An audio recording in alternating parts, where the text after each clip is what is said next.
Thank you so much. I think that is especially relatable given sort of everything that's happened in the last 16 months with people making these sort of major personal decisions that then just pivot your professional career, moving and time management and wellness and all these decisions that have seemed to be accelerated by the pandemic. So that feels just really relatable to me.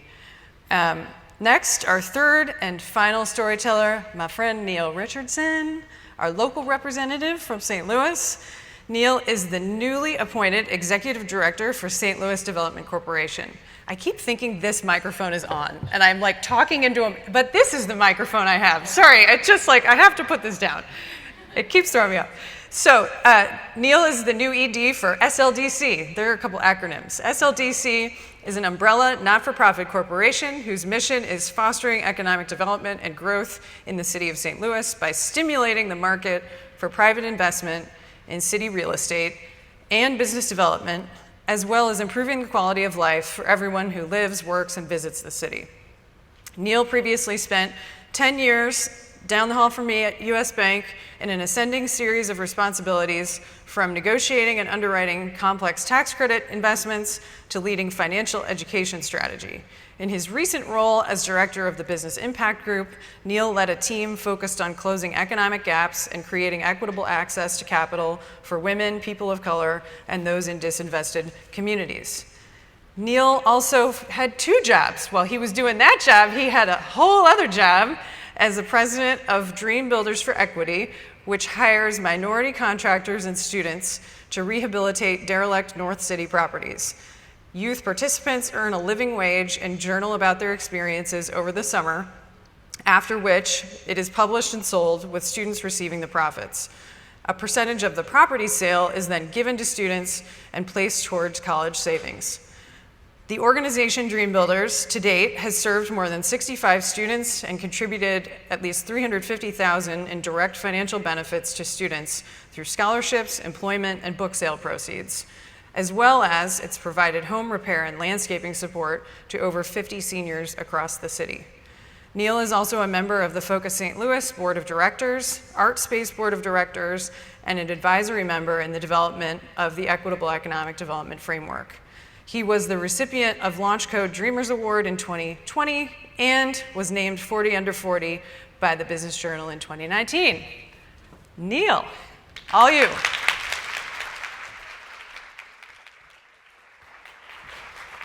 Thank you so much, Casey. I really appreciate it. I thought we were friends, but you put me after 2 phenomenal speakers. So, I mean, that's a tough act to follow itself. But again, I am very excited to be here today. Very humbled as a Black man getting the opportunity to speak at a women's leadership initiative. No pressure there either. Thanks again, Casey, for the invitation.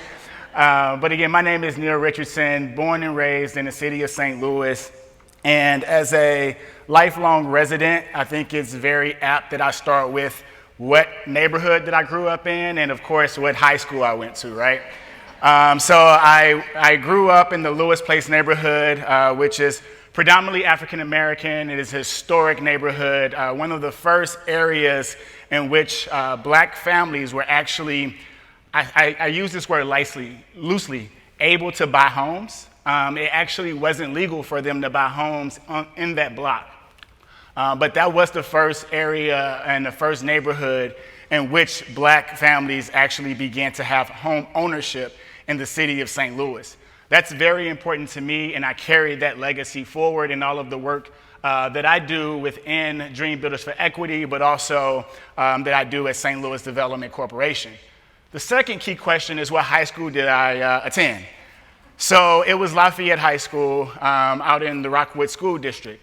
And as you can imagine, growing up in the city of St. Louis, near Page and Kings Highway, and going all the way out to Baldwin every day, 45-minute drive, if you were wondering, it was a very different experience. It gave me a sense of perspective of the other side of life, right? And so growing up, again, in the city of St. Louis as a Black kid, but then also seeing communities that look very different than mine. And also I realized that those communities were created in a very systemic way. Also, my community that I grew up in was created in a very systemic way, but for all of the negative reasons. As I began to do more research and understand about the dynamics and historical context of racial covenants, redlining, and also displacement of many of the areas in which Black communities were able to thrive long term. You think about the history of the city of St. Louis, you think about the Ville, you think about Annie Malone. I actually attended Antioch Baptist Church, which is one of the most prominent churches in the city of St. Louis, in the Ville neighborhood, right next to Annie Malone. And being able to see the historical nature and context of what was previously there to now be a shell of itself is very frustrating for me and very discomforting. This all has led me, again, to starting Dream Builders for Equity, which is a nonprofit organization that is centered on creating equitable access for youth to escape poverty, build wealth, and invest in their future through real estate development and book publishing.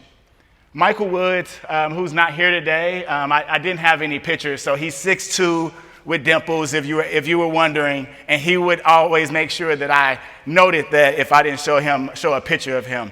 But Michael Woods is an amazing author. He's authored several books, and him and I came together back in 2016 as my career began to grow at U.S. Bank, and his prominence within the book publishing world began to expand as well. We both said that we've lived in communities that have been historically disinvested.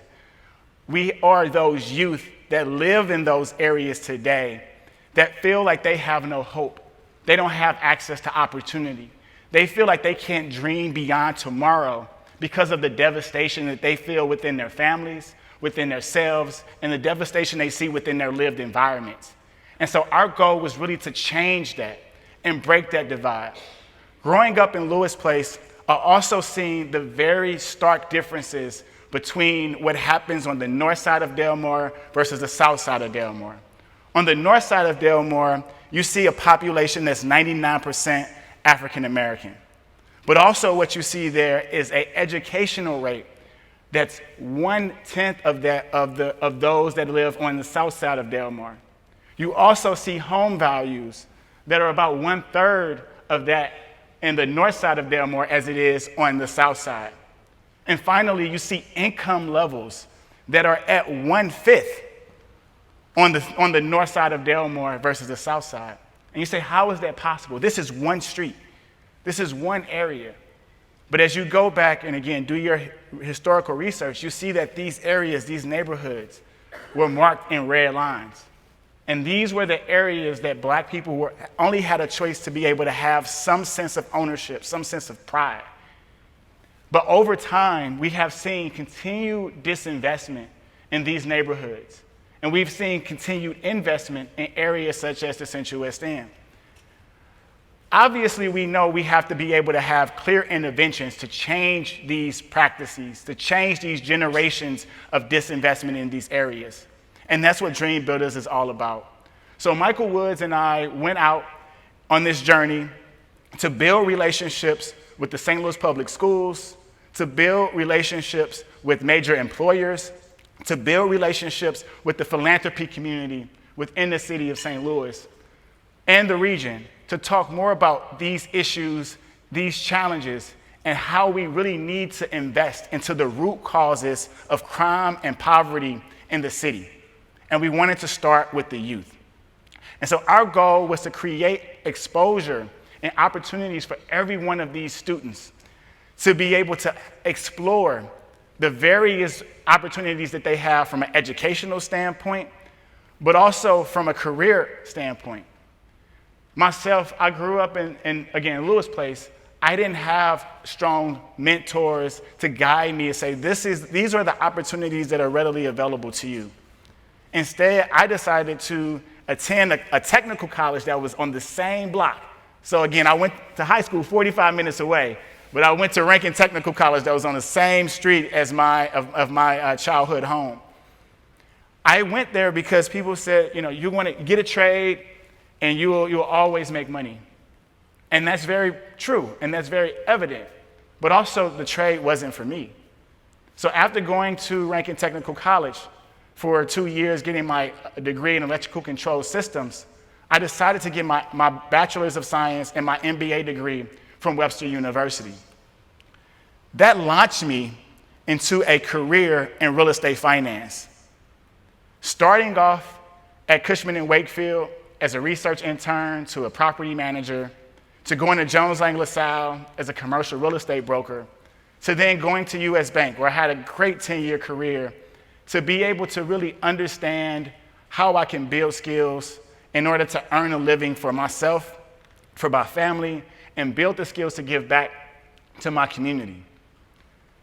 I always think back on that moment, because if I had not taken the opportunity to take that internship, where would my life be today? That one moment changed the trajectory of my life. And that's what we understand as we talk about Dream Builders, is that we want to give these students the opportunity to be exposed to careers that they're passionate about, that they can build not just a job, but a career in. And so we at Dream Builders are not just building the lived environment, we're not just building up our youth, we're building up a new narrative about what the city of St. Louis can be. We're investing in neighborhoods that have been historically disinvested. We're providing home ownership opportunities. We're closing that gap. We see now great developments such as Maxine Clark's Delmore Divine project that is there as pillars and anchor institutions that are being built in these neighborhoods to not only break the divide today, but break it for generations to come. So over the last 5 years with Dream Builders, as Casey spoke to, we have actually served, now that we're going through our latest summer program, almost 100 students. These students have worked on over 20 houses across the city, and they are not just working to learn the skills, they're getting ownership and equity. Across the country, there's a racial wealth gap of 10-1.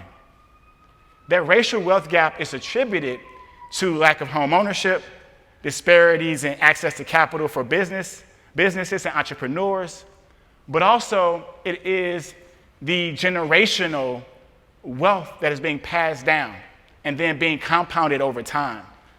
And so without us having these clear interventions and really instilling into our youth, not just to build skills to earn a job, but to build wealth, that's how we plan to close the gap and create opportunities for them to reach their full potential. I say all of this to say I'm now very privileged and honored to be leading St. Louis Development Corporation. Couldn't even imagine this moment. The current mayor, now she was the treasurer at the time, her and I worked together on financial empowerment and inclusion through her Office of Financial Empowerment and Operation Hope as I was working through Dream Builders.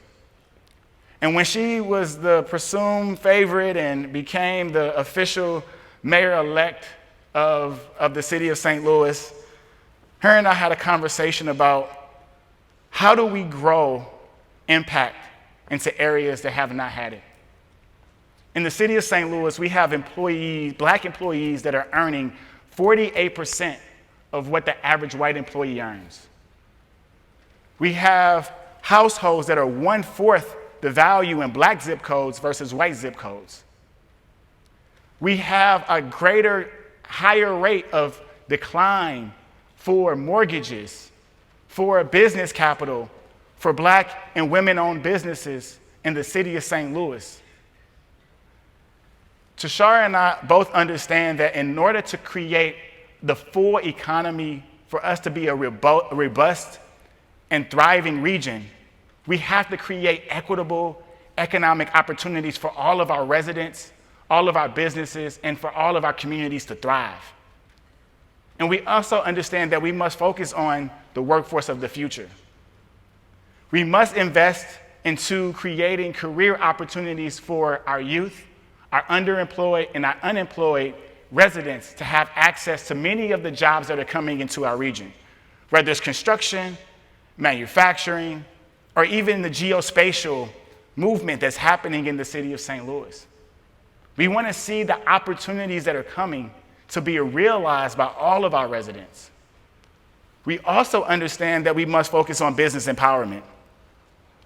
We must have opportunities for our women and minority-owned business entities to have access to affordable capital, to have access to mentorship, sponsorship, and technical assistance in order for their businesses to be able to compete at the same level as some of the major businesses across the city and across the country. The third key component of that is neighborhood revitalization. I don't know if many of you are from the city of St. Louis or not, but as soon as you go from down Kings Highway and you cross over Delmar, you can almost feel the energy. You can feel the loss of investment from the roads to the lighting to the houses to even the grocery stores. And we must change that, because if we don't, our region will be hindered. Also, McKinsey had a study that if we were able to close the racial wealth gap, we would add almost $1 trillion to our GDP. Imagine in a city of St. Louis that has 45% of the population being African American. If we close that gap here, what type of economy would that create for all of us, bringing us all together to really thrive and really reach our full potential as a region? So that's our framework, and we're calling it economic justice, because we must address the historical barriers and close the economic gaps that are keeping people from opportunities, that are keeping businesses from thriving. And we will be focused on intentionally investing in areas that have been historically disinvested and focused on, again, workforce development, business empowerment, and neighborhood revitalization. We'll be partnering with our St. Louis Public Schools, with Slate, with community-based organizations, because it's critically important as we continue to invest in these areas that have been historically disinvested, that we must do this in a more community-engaged and data-informed approach. So those are the things that we're prioritizing as we continue to move our city forward. So as I started the conversation, I started by saying, I grew up in a low-income neighborhood. I had many of the same challenges that many of the young Black youth that we serve through Dream Builders have. But people see me now as the executive director of St. Louis Development Corporation and says, it's possible. But the reality is I'm the exception rather than the expectation. And so what we are focused on doing and what we need to do collectively is creating the infrastructures, the systems, the ecosystems for every resident, every business, and every neighborhood to reach its fullest potential. Because when people are connected to opportunity that matters to them and gives them purpose, they thrive. And I believe we all want to see St. Louis thrive and reach its fullest potential. So again, I am very thankful for the opportunity to share my story today, coming from the city of St. Louis and being able to work with the Urban Land Institute. They have been a tremendous partner with Dream Builders for Equity, and I look forward to working with them at St. Louis Development Corporation as well. But again, thank you all for your time today, and I look forward to creating a more equitable and thriving region within the city. Thank you.